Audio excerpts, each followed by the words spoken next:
오늘은 이 부활의 중요성과 그 의미란 제목으로 하나님 말씀 함께 나누고 기도하도록 하겠습니다.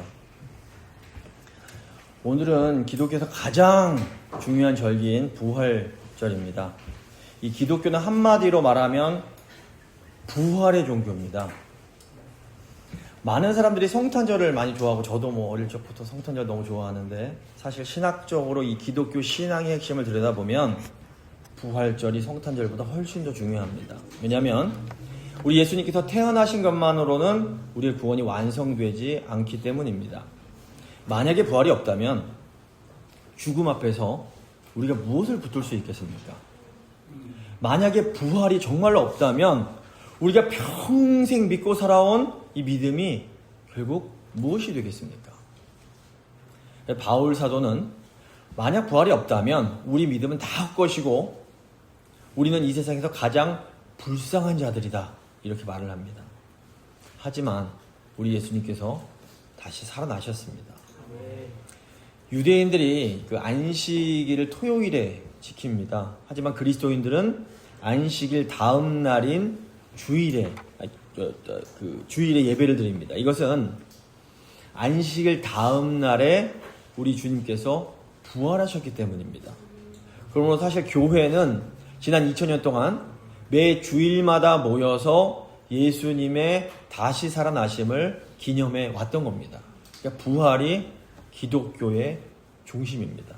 오늘 이 부활절을 맞아서 왜 기독교에서 부활이 그렇게 중요하고 또 부활이 우리에게 정말 어떤 의미가 있는지를 한번 생각해 보도록 하겠습니다. 세 부분으로 나눠서 오늘 본문 살펴볼 텐데, 첫 번째, 부활이 왜 중요한가를 살펴보겠습니다. 두 번째, 그럼 그렇다면 부활이 정말 증거가 있는 건가? 이걸 살펴보고, 세 번째, 그렇다면 이 부활이 우리 삶에 어떤 의미가 있는가? 이것을 살펴보도록 하겠습니다. 먼저 부활의 중요성입니다. 기독교는 예수님이 하나님, 예수님이 신이라고 믿는 종교입니다.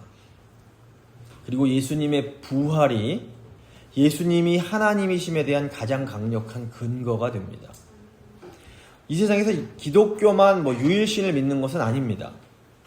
유대교, 이슬람교, 또 그 전에 조로아스터교 같은 종교들도 신은 한 분뿐이다 이렇게 고백을 합니다. 그렇다면 기독교가 이런 종교들과 무엇이 다른 걸까요? 기독교는 2000년 전에 오신 나사렛 예수님이 곧 하나님이시다 이렇게 고백을 합니다. 그러니까 유대교나 이슬람교도 우리 예수님을 위대한 선지자라고 인정을 합니다. 하지만 그 사람들은 예수님을 몸을 입고 오신 하나님이라고 절대로 인정하지 않고 믿지 않습니다. 근데 우리 예수님은 스스로 자신이 하나님과 같은 분이다 이렇게 주장을 하셨습니다. 예수님께서 나는 아버지와 하나다 이런 말씀도 하시고, 또 나를 본 자는 곧 아버지를 본 것과 같다 이렇게 말씀도 하십니다. 복음서를 보시면 예수님은 오직 하나님만이 하실 수 있는 그런 주장들을 하십니다. 예를 들어서 예수님은 자신에게 죄를 용서할 권세가 있다고 말씀을 하시고, 또 자기를 믿는 자에게 영생을 주겠다고 말씀하시고, 또 마지막 날에 내가 세상을 심판하겠다 이런 말씀들을 하십니다. 이건 인간이 할 수 있는 말이 아닙니다. 20세기 지성인들에게 가장 큰 영향을 주었다고 알려진 C.S. 루이스라는 작가는 예수님이 자신을 하나님이라고 주장을 하셨을 때 우리에게는 오직 딱 세 가지 옵션, 세 가지 선택지만 있다라고 말을 했습니다. 그게 뭐냐면 예수님이 거짓말장이이거나 아니면 미치광이이거나 아니면 진짜 하나님 주인이시거나 이 세 가지밖에 없다고 합니다. 첫째로, 만약 예수님이 자신이 하나님이 아닌 걸 알면서도 내가 하나님이다 주장했다면 예수님은 거짓말쟁이입니다. 둘째로, 예수님 스스로는 자신이 하나님이라고 믿었지만 하나님이 아니었다면 예수님은 미치광이가 됩니다. 셋째로, 만약 예수님이 정말로 자신의 말씀대로 하나님이셨다면 예수님은 우리의 주님이 되시는 겁니다. 그러니까 C.S. 루이스는 자기 스스로 하나님이라고 주장했던 예수님을 그저 어떤 소크라테스나 공자나 석가 같은 훌륭한 성인으로 취급하는 것은 이 논리적으로 완전히 말이 되지 않는다. 이렇게 말을 합니다. 예수님은 거짓말쟁이거나 완전히 미친 사람이거나 아니면 진짜로 하나님이십니다. 자, 그렇다면 우리가 예수님의 주장이 정말 진실이라는 것을 우리가 어떻게 알 수 있을까요? 예수님께서 제자들에게 내가 죽었다가 3일 만에 다시 살아나겠다. 이거 3번, 그러니까 마태복음만 3번, 아주 여러 번 말씀을 하십니다. 만약에 예수님이 정말로 부활을 하셨다면 그것은 예수님께서 하셨던 모든 말씀이 사실임을 의미합니다. 그리고 예수님은 정말로 십자가에서 죽은 지 3일 만에 다시 살아나십니다. 하나님께서 예수님을 다시 살려내심으로 이 사람이 바로 내 아들이다. 그의 말은 모두 참되다. 선언해 주신 겁니다. 신약성경에서 예수님의 제자들을 증인이라고 부릅니다. 증인이 뭡니까? 증인은 어떤 사건을 목격한 사람을 증인이라고 합니다. 그래서 고대 사법제도에서는 어떤 사건을 판단할 때에 그 사건을 직접 목격한 이 증인의 증언이 아주 결정적인 역할을 했습니다. 그리고 제자들이 목격한 그 사건이 바로 예수님의 부활이었습니다. 가룟 유다가 죽은 후에 다시 12번째 제자를 세울 때 가장 중요한 조건이 뭐였냐면 예수님의 부활을 증언하는 거였습니다. 사도행전 1장 20절 보면 항상 우리와 함께 다니던 사람 중에 하나를 세워서 우리와 더불어 예수께서 부활하심을 증언할 사람이 되게 하여야 하리라. 초대교회 예수님의 제자들은 예수님의 부활을 직접 목격했던 증인들이었던 겁니다. 사도행전 2장 32절 보시면 이 예수를 하나님이 다시 살리신지라 우리가 다 이 일의 증인이로다. 이렇게 말합니다. 예수님의 부활은 예수님이 하나님이시며 예수님께서 하셨던 모든 말씀이 진실이라는 가장 강력한 증거가 됩니다. 예수님의 부활은 우리가 믿는 기독교 신앙이 진실이라는 증거입니다. 부활이 사실이라면 기독교는 진실입니다. 하지만 부활이 거짓이라면 기독교도 거짓말이 됩니다. 예수님의 부활이 없으면 기독교는 처음부터 존재할 수 없었습니다. 자, 그렇다면 예수님의 부활이 사실이란 것을 우리가 어떻게 믿을 수 있을까요? 그냥 믿으면 됩니까? 자, 이제 두 번째, 부활의 근거를 생각해 보도록 하겠습니다. 예수님의 부활은 이미 2000년 전에 일어났던 일입니다. 이 과거의 사건을 어떻게 과학적으로 증명하는 것은 불가능합니다. 이 과학이란 것은 반복 가능한 실험을 통해서 그것이 사실임을 입증하기 때문입니다. 하지만 아시는 것처럼 역사적 사건은 반복되진 않습니다. 자, 그렇다면 우리가 어떻게 역사적 사건이 사실이라는 것을 알 수 있을까요? 이 과거의 사건은 역사적인 증거들을 검토하는 방법을 통해서 그 진실성을 입증하게 됩니다. 이것은 법정에서 판사가 증거들을 하나하나 검토해서 판결 내리는 방식과 똑같습니다. 물론 역사적인 사건의 증명은 과학적인 증명처럼 100% 완전하다 이렇게 말하지 못합니다. 하지만 우리는 최소한 어떤 설명이 더 합리적이며 설득력이 있는지는 충분히 판단할 수가 있습니다.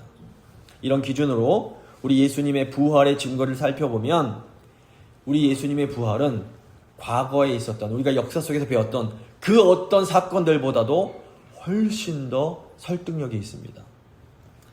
자, 예수님의 부활에 대한 3가지 강력한 역사적 증거가 있습니다.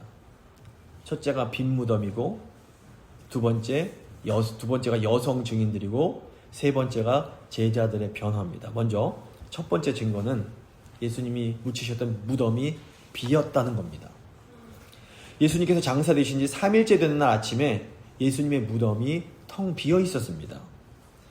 당시 유대교 지도자들은 예수님의 시신을 찾아내기만 하면 기독교가 이거 거짓말이다 뿌리째 뽑아버릴 수 있었습니다.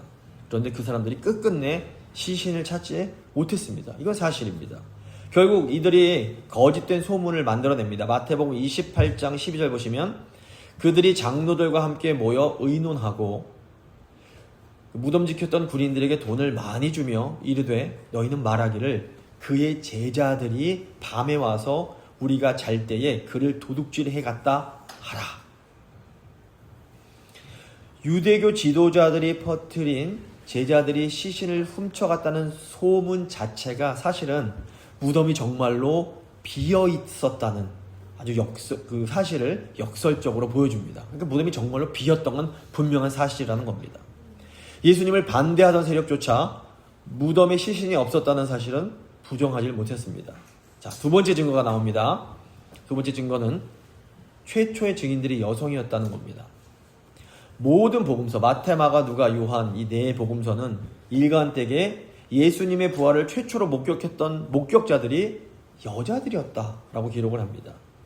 막달라 마리아를 비롯한 여성들이 빈 무덤을 발견하고 부활하신 주님을 처음 만났습니다. 근데 이게 왜 중요한 부활의 증거가 될까요? 당시 1세기 유대 사회에서 여자들의 증언은 아무런 법적 효력이 없었습니다.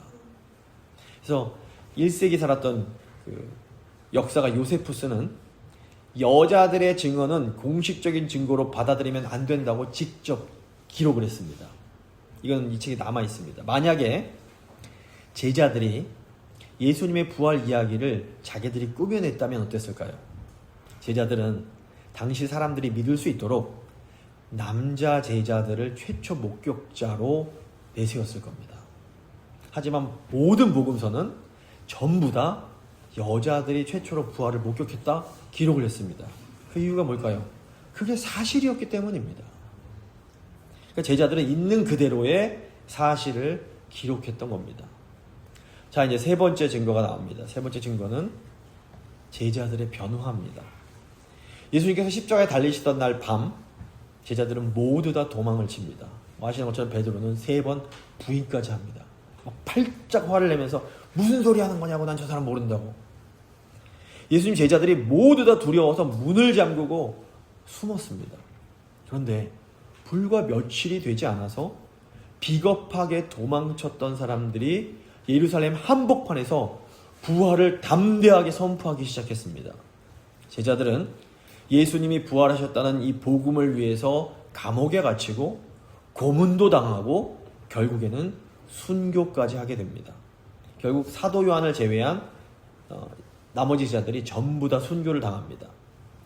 만약에 예수님의 부활이 제자들이 만들어낸 것이었다면 제자들이 과연 죽기까지 할 수 있었을까요? 제자들이 자기들의 이익을 위해서 거짓말을 했다면 죽음 앞에서는 결국 진실을 말했을 겁니다.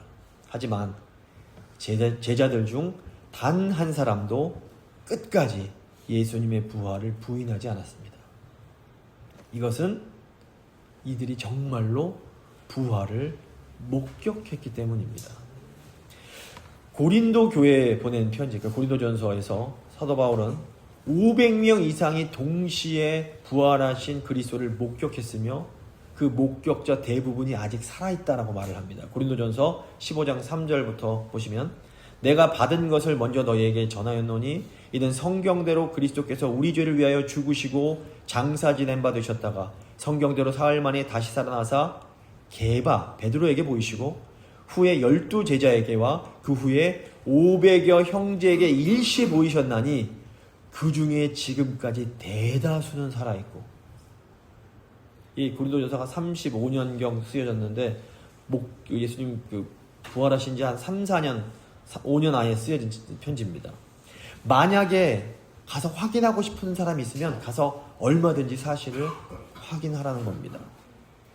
자, 이런 세 가지 일들, 무덤이 비었고 여자들이 최초로 목격했고 제자들이 변화됐고, 이 사실들은 예수님의 부활이 실제로 일어났음에 대한 아주 강력한 증거가 됩니다.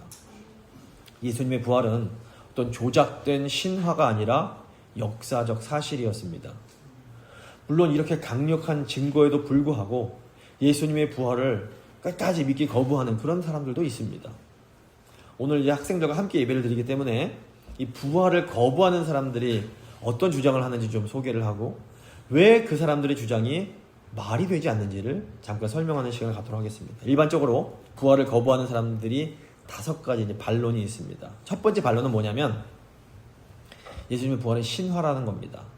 복음서가 예수님이 부활하신 사건 후에 수십 년이 지난 후에 기록이 되었기 때문에 신화라서 믿을 수가 없다라는 겁니다. 그런데 수십 년이 지나서 쓰여졌다고 해서 그 글을 신뢰하지 못한다는 건 말이 안 됩니다.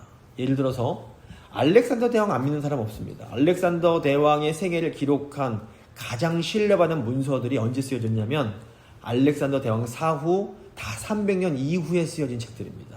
하지만 그 역사가들 중에서 알렉산더 대왕이 그 역사 속에 없었다 이런 얘기하는 사람은 아무도 없는 겁니다. 반면에 복음서는 예수님의 부활을 목격한 사람들이 아직 다 살아있을 때 기록되었습니다. 더욱이 아까 말씀드린 바울이 쓴 고린도전서는 예수님 사후 2년에서 5년 후인 기원 후 35년경에 쓰여졌습니다. 굉장히 성경은 믿을 만한 책인 겁니다. 두 번째 반론은 환각설로 불리는데 제자들이 집단적으로 다 환각을 봤다는 겁니다. 이제 환각이란 것은 본질적으로 개인적이고 주관적인 현상입니다. 심리학적으로 이 집단 환각은 굉장히 드뭅니다. 더군다나 이게 발생한다 해도 각각 서로 다른 내용을 보게 됩니다. 그런데 예수님의 부활에 대한 목격은 전혀 다른 상황, 전혀 다른 장소, 다른 시간에 똑같이 반복이 됩니다. 부활하신 예수님을 목격했을 때 막달라 마리아는 혼자 있었고 엠마오로 가는 제자들은 2명이 같이 봤고 부활하신 예수님께서 11제자가 모인 곳에서 나타나시고 갈릴리 호수에서 고기를 잡고 있는 제자들에게도 나타나시고 또 500명에게도 동시에 나타나기도 하셨던 겁니다. 이처럼 다양한 상황에서 나타난 반복적인 경험은 이 환각으로는 도저히 설명을 할 수가 없습니다. 더욱이 결정적으로 이 환각설은 그렇다면 무덤이 왜 비어 있었던 거냐? 이건 설명할 수가 없는 겁니다. 제자들이 다 환각을 봤다 해도 만약 그게 사실이 아니라면 시신은 무덤에 있었어야 되는 겁니다. 이 유대 지도자들이 무덤에 가서 시신만 딱 꺼내서 보여주면 즉시 제자들의 주장은 다 반박할 수가 있었습니다. 하지만 부활하신 예수님께서 무덤에 계시지 않았기 때문에 그럴 수가 없었던 겁니다. 세 번째 반론은 뭐냐면 사기설이라고 제자들이 시신을 훔쳐갔다는 겁니다. 이건 제자들이 거짓말로 부활을 선포했다는 주장입니다. 이건 제가 앞에 말씀드린 것처럼 제자들의 순교를 설명 못합니다. 자기가 만들어낸 거짓말을 위해서 죽는 것은 불가능합니다. 만약에 제자들 중에서 그 많은 제자들 중에서 딱 한 사람이라도 정말 죽음 앞에서 두려워서 내가 사실은 꾸며낸 거짓말입니다 자백했으면 그 순간 기독교는 끝난 겁니다. 하지만 놀랍게도 아무도 자백을 안 한 겁니다. 자, 네 번째 반론은 기절설입니다. 예수님께서 십자가에서 완전히 돌아가신 게 아니라 잠시 기절하셨다가 다시 깨어나셨다라는 겁니다. 근데 사실 이 주장은 로마의 그 십자가 처형의 잔혹함을 과소평가하는 겁니다. 로마 군인들은 당시 처형의 전문가들입니다. 죄수의 죽음을 확인하지 않고 처형을 끝낸다? 이게 말이 안 되는 일이라는 겁니다. 요한복음을 보시면 군인 중 하나가 예수님의 옆구리를 찌를 때 피와 물이 같이 나옵니다. 현대 의학자들이 볼 때 이것은 사망 이후에야 나타날 수 있는 그런 현상입니다. 나아가서 예수님께서 기절하신 채로 무덤에서 사흘을 버티시다가 깨어나서 그 큰 돌을 혼자 밀어내시고 나오신다? 이게 말이 안 되는 겁니다. 이 주장은 사실 그래서 오늘날 학자들 사이에서 거의 지지를 받지 못합니다.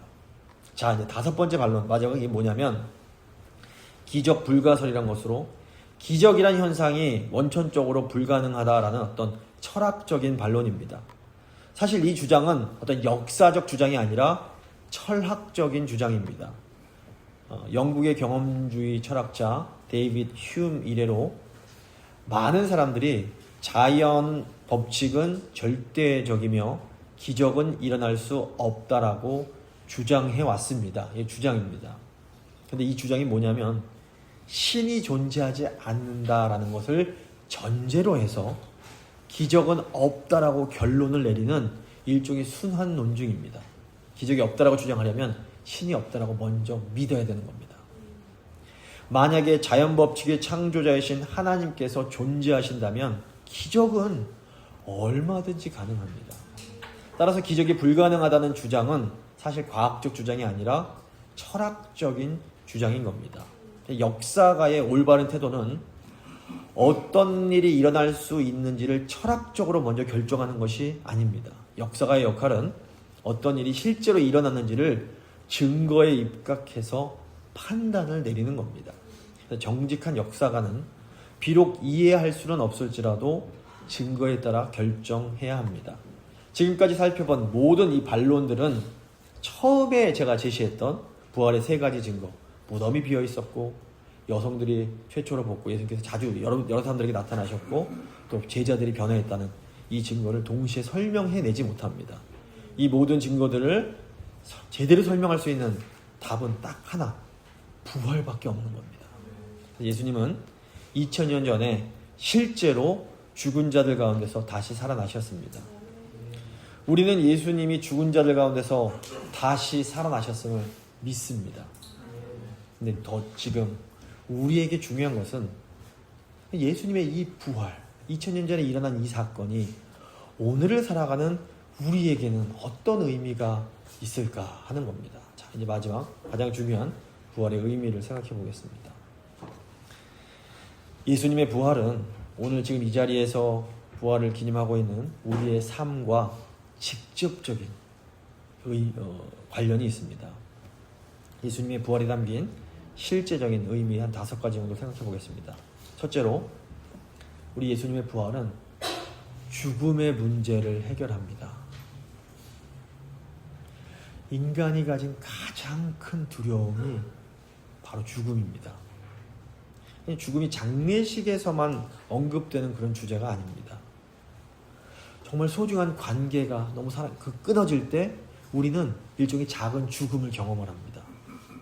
또 건강이 무너질 때도 우리는 죽음의 그림자를 보게 됩니다. 또 우리가 꾸었던 꿈이 깨어질 때도 우리는 죽음 같은 절망을 경험합니다. 철학자들이 아주 오래전부터 인간의 모든 불안의 근원이 결국 이 죽음에 대한 두려움 때문이다, 이렇게 지적을 해왔습니다. 특별히 이제 독일의 철학자 하이데거라는 사람은 인간을 죽음을 향한 존재라고 정의합니다. 애플의 창시자인 그 사람이 하이데거 이 말을 제일 좋아했다고 합니다. 이것은 우리가 태어나는 순간부터 죽음을 향해서 계속 걸어가고 있다라는 의미입니다. 하지만 우리 예수님의 부활은 이 철학적 전제를 완전히 뒤집어 버립니다. 우리는 죽음이 아니라 부활을 향해서 나아가는 존재인 겁니다. 죽음이 끝이 아니란 말이 단순히 어떤 위로가 아닙니다. 만약에 이게 정말 사실이라면 우리 삶에서 가장 두려운 게 그냥 사라져버린 겁니다. 죽음이 더 이상 우리를 지배하지 못한다면 우리는 죽음 때문에 무서워서 하지 못하던 일들을 이제는 할 수 있게 됩니다. 우린 죽음이 무서워서 떠나지 못했던 안전지대에서 벗어날 수 있게 됩니다. 죽음이 우리를 지배하지 못할 때 죽음이 두려워서 하지 못했던 용기 있는 사랑을 할 수 있게 됩니다. 사도 바울은 사망아 너의 승리가 어디 있느냐, 사망아 네가 쏘는 것이, 그 무서운 아픈 것이 어디 있느냐, 이렇게 외칩니다. 초대교회 성도들이 로마의 원형 경기장 앞에서 그 맹수 앞에 서면서도 찬양을 멈추지 않습니다. 이것은 그들이 정신 나간 미친 사람들이었기 때문이 아닙니다. 그분들은 죽음이 그들의 끝이 아님을 분명히 알고 있었던 겁니다. 오늘 이 자리에 있는 우리에게도 이 놀라운 자유가 있습니다. 우리는 죽음의 그늘 앞에서 움츠러드는 삶이 아니라 죽음을 이기신 주님 안에서 담대하게 살아가야 합니다. 이 죽음에 대한 승리가 부활이 우리에게 주는 첫 번째 선물입니다. 둘째로 부활은 이 세상의 실패와 고통을 극복할 수 있는 능력을 우리에게 부여합니다. 예수님을 3번 부인했던 베드로는 닭 우는 소리를 들으면서 크게 통곡을 합니다. 성경 보시면 bitterly, 아주 그냥 너무나 크게 막 엉엉 울었던 겁니다. 근데 베드로의 가장 큰 문제는 예수님을 3번 부인했다는 사실이 아닙니다. 베드로의 더 깊은 절망은 나는 이제 끝났다. 나에게 소망은 없다.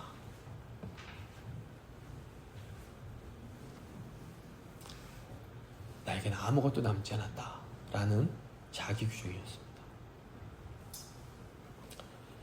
그런데 우리 부활하신 예수님은 베드로의 실패보다 훨씬 더 크셨습니다. 부활하신 예수님께서 절망에 빠져있던 베드로를 찾아오십니다. 그리고 주님께서 3번 주님을 부인했던 베드로에게 또다시 3번 베드로야, 네가 나를 사랑하느냐 물으십니다. 베드로가 실망했던 만큼 다시 회복할 수 있는 기회를 주셨던 겁니다. 그리고 예수님께서 우리 베드로에게 가서 이제 너는 내 양을 먹이거라 말씀하십니다. 부활이 베드로의 실패, 그 잘못을 처음부터 아예 없었던 것으로 만들어주지 않습니다. 하지만 부활은 베드로의 실패가 베드로의 마지막이 되지 않게 만듭니다. 부활은 실패한 사람을 다시 사명의 자리로 불러들입니다. 오늘 지금 이 자리에 있는 우리들 중에서도 이 베드로처럼 좌절하고 낙심하고 힘들어하는 분들이 있을 수 있습니다. 혹시 내가 돌이킬 수 없는 실수를 했다고 생각하고 계십니까? 다시는 내가 회복될 수 없을 거야 라고 느끼는 그런 관계가 있는 분이 있으십니까? 아, 이미 내가 너무 멀리 와버렸다, 이젠 돌아갈 수 없다, 이렇게 생각하고 계십니까? 부활의 복음은 절대로 그렇지 않다라고 우리에게 분명하게 말씀합니다. 하나님은 죽은 것도 다시 살리는 분이십니다. 죽음을 끝으로 만들지 않으시는 하나님은 우리의 실패가 끝이 되도록 내버려 두지 않으시는 겁니다. 자, 3번째, 부활은 현재의 고통에 새로운 의미를 부여합니다. 부활이 사실이라 해도 우리의 고통이 사라지는 게 아닙니다. 우린 여전히 아프고 여전히 상실과 어떤 슬픔을 경험을 합니다. 부활의 신앙이 고통을 부정하지 않습니다. 하지만 부활은 우리가 지금 당하고 있는 그 고통의 의미를 바꿔줍니다. 만약 부활이 없다면 고난은 그냥 아무 의미 없는 아픔과 고통에 불과합니다. 하지만 만약 부활이 있다면 우리의 고통은 전체 큰 이야기의 한 장면으로 변하게 됩니다. 우리가 겪는 고통이 끝이 아니라 어떤 과정의 일부가 되는 겁니다. 부활 이전에 십자가가 있었던 것처럼 우리의 고통도 하나님께서 사용하시는 이야기의 한 장면일 수가 있는 겁니다. 사도 바울이 이걸 너무나 잘 알고 있었습니다. 고린도후서 4장 8절 보시면 우리가 사방으로 우겨쌈을 당하여도 쌓이지 아니하며 답답한 일을 당하여도 낙심하지 아니하며 박해를 받아도 버림받지 아니하며 거꾸러뜨림을 당하여도 망하지 아니하고. 바울이 나에게 고통이 없다라고 말하지 않습니다. 바울은 우리가 우겨쌈도 당하고 답답한 일도 당하고 박해도 받고 거꾸러뜨림도 당한다 말합니다. 하지만 바울은 이게 끝이 아니다 라고 말을 합니다. 왜냐하면 예수님의 죽음이 끝이 아니었기 때문입니다. 육신의 연약함 때문에, 질병 때문에 고통받는 분들에게 부활은 이 고통이 우리의 마지막 이야기가 아니라고 외칩니다. 깨어진 가정 때문에 슬퍼하는 분들에게 부활은 하나님은 무너진 것도 다시 세우는 분이시다 라고 외칩니다. 또 지금 상실의 슬픔 가운데 있는 분들에게 부활은 이별이 영원한 이별이 아니다 라고 우리를 위로합니다. 4번째로 부활은 우리의 정체성도 바꿔줍니다. 정체성이 뭡니까? 내가 누군가 하는 겁니다. 그러니까 부활신앙이 단순히 난 이제 예수님 믿으니까 죽어서 천국 가, 이런 어떤 보험 같은 게 아닙니다. 부활은 지금 이 순간 우리가 누구인지를 근본적으로 바꿔버립니다. 부활하신 주님 안에 있는 우리는 이미 새로운 피조물들입니다. 고린도후서 5장 17절. 그런즉 누구든지 그리스도 안에 있으면 새로운 피조물이라. 이전 것은 지나갔으니 보라 새 것이 되었도다. 이게 미래의 약속이기도 하지만 동시에 현재의 능력이기도 합니다. 우리는 지금 이미 부활의 능력 안에서 살고 있습니다. 내가 누구인지를 결정하는 게 내가 과거에 했던 어떤 잘못, 나의 실패, 나의 연약함이 아닙니다. 내가 정말로 누구인가를 결정하는 것은 우리 안에 계신 부활하신 주님이신 겁니다. 오늘 예배당을 나가서 가정으로 또는 학교로 또 직장으로 돌아가실 때에도 우리는 여전히 부활하신 주님 안에 있는 겁니다. 우리는 세상이 우리를 부르는 이름, 너는 이것도 실패자야, 너는 루저야, 너는 못해, 너는 뭐 가정도 엉망이고 너는 뭐 돈도 없고, 이런 세상이 말하는 그런 것이 아니라 주님께서 우리를 부르시는 그 이름으로 우리가 살아가야 되는 겁니다. 이것이 부활신앙의 일상적인 의미가 될 수 있습니다. 다섯 번째, 마지막으로 우리는 이 부활의 소망을 전하고 또 나눠야 됩니다. 이 부활의 소망이 그냥 나만을 위한 게 아니라는 겁니다. 지금 이 순간에도 우리 주위를 둘러보면 아무런 의미나 목적이 없이 그냥 살아가는 분들이 너무 많이 있습니다. 우리 주위에 보면 죽음이 마지막이라고 생각하고 절망하고, 실패를 자기의 정체성으로 삼고, 고통이 아무 의미가 없다고 느끼면서 완전히 그냥 무너져버린 그런 사람들이 있습니다. 우리는 그런 사람들에게 이 부활의 소망을 전해야 합니다. 제자들이 부활의 증인으로 불렸던 것처럼 우리도 부활의 증인으로 부름을 받았습니다. 증인은 또 특별한 능력이 있는 사람이 아닙니다. 그냥 자기가 경험한 것, 자기가 목격한 것을 정직하게 말하는 사람입니다. 부활의 주님을 만난 사람은 그 경험을 말하지 않을 수 없습니다. 베드로가 그랬고, 마리아가 그랬고, 바울이 그랬습니다. 오늘 교회 문을 나서는 우리 한 사람 한 사람이 누군가에게 이 부활의 소식을 증거하는 그런 사람이 되기를 바랍니다. 거창한 전도 아니어도 괜찮습니다. 그냥 나는 죽음이 두렵지 않아, 이런 삶의 태도를 갖고 있다면 그 자체가 강력한 증언이 됩니다. 나는 실패했어도 다시 일어날 수 있어, 라는 이 회복의 능력이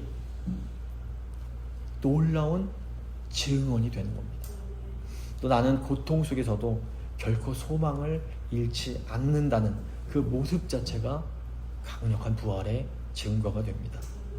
이런 부활의 증인된 삶을 살아가는 우리 모두가 될 수 있기를 바랍니다. 말씀을 마무리 지어보도록 하겠습니다. 저희가 부활절 맞아 세 가지 내용 생각했습니다. 첫째로, 기독교는 예수님의 부활에 근거하는 종교입니다. 예수님의 부활은 예수님이 하나님이시며 예수님께서 하셨던 모든 말씀이 다 진실임에 대한 증거가 됩니다. 둘째로, 부활은 분명한 역사적 사실입니다. 빈 무덤, 여성들의 증언, 그리고 겁쟁이에서 순교자로 변한 제자들이라는 이 세 가지 사실을 동시에 설명할 수 있는 이론은 딱 하나, 역사적 부활밖에 없습니다. 그러므로 우리의 믿음은 아주 분명한 역사적 사실 위에 근거해 있습니다. 셋째로, 부활은 오늘을 살아가는 우리에게 아주 중요한 의미를 부여합니다. 죽음은 우리의 끝이 아니고 실패와 고통은 우리의 마지막이 아닙니다. 우리의 정체성은 우리의 과거가 아니라 부활의 주님이 결정하십니다. 그러므로 우리는 이 부활의 소망을 전하는 증인이 되어야 합니다. 오늘 이 부활의 기쁨을 우리 마음 가운데 품고 세상 속에서 죽음을 이긴 생명의 증인으로 살아가는 우리 모두가 될 수 있기를 간절히 소망합니다. 잠시 마음의 기도 드리실 때 이제 입교식 진행하도록 하겠습니다.